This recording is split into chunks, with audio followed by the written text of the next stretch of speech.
Dans une dernière capsule, je vous disais à quel point c'est fondamental de s'affirmer dans nos relations affectives, même si souvent ça nous fait peur. Je vous ai promis de vous revenir avec des conseils pour vous affirmer de façon saine parce que l'affirmation de soi, c'est un art. Donc, voici quelques conseils pour vous guider la prochaine fois que vous aurez quelque chose à dire d'important à une personne importante. 1. D'abord, quand vous pouvez puis que la situation s'y prête, précisez puis même préparez ce que vous avez à dire. Pour avoir un message clair, il faut avant tout éclairer ce qui se passe à l'intérieur de nous. 2. Parlez d'un seul problème à la fois. Restez centré sur une chose. Évitez de ramener plusieurs déclencheurs de malaise puis de retourner dans le passé. Restez avec l'événement récent qui vous a dérangé. 3. Choisissez le bon moment pour parler. Il faut que l'autre soit disposé à vous entendre. Si vous voulez parler d'un sujet important à votre conjoint puis qui est fan de hockey puis que vous choisissez le soir de la finale de la Coupe Stanley à la 3e période du 7e match, c'est fort possible que vous ne soyez pas la bienvenue.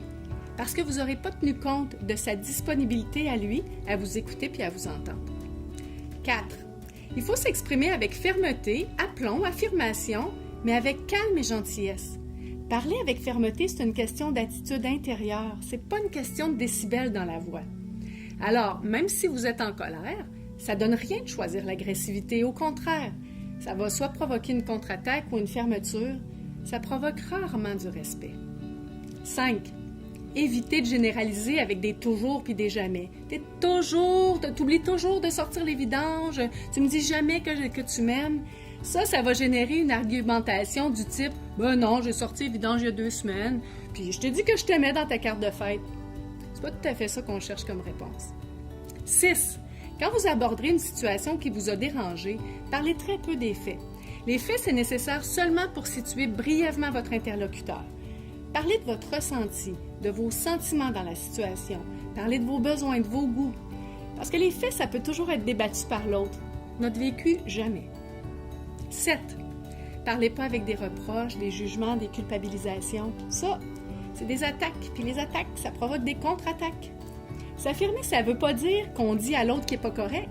Ça sert pas non plus à nous imposer, ça sert à nous positionner. L'idée, c'est pas de rendre l'autre responsable de nos malaises, c'est s'exprimer pour chercher comment prendre soin de nos insatisfactions avec l'autre. 8. Il ne faut pas prendre pour acquis que l'autre va vous deviner. Personne d'autre que nous-mêmes n'est responsable de nos besoins. Puis il faut être précis dans l'expression de nos besoins pour guider l'autre. Par exemple, si je lui dis « j'ai besoin d'être respecté », c'est pas précis ça. Si je lui dis « j'aimerais ça, si tu veux m'emprunter quelque chose, la prochaine fois que tu me le demandes avant », ça c'est précis, puis il va savoir quoi faire. 9. Savoir écouter la réponse de l'autre sans l'interrompre.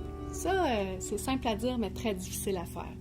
Puis il faut aussi être capable de faire face à un refus, parce que si on demande quelque chose à l'autre, puis qu'on veut absolument un oui, c'est pas une demande, c'est une exigence. 10. Le dernier conseil que je peux vous donner, puis qui regroupe tous les autres, c'est de vous mettre à la place de l'autre, puis de vous affirmer comme vous aimeriez qu'il s'affirme avec vous s'il avait le même message à vous livrer. Traitez-le comme vous aimeriez qu'il vous traite. Le respect, ça attire le respect. Ah, puis si vous vous dites « Ah, j'aurais tellement le goût de montrer cette capsule-là à mon conjoint, à ma conjointe », je vous dirais avant, réécoutez-la vous-même une 2e fois. Bonne affirmation!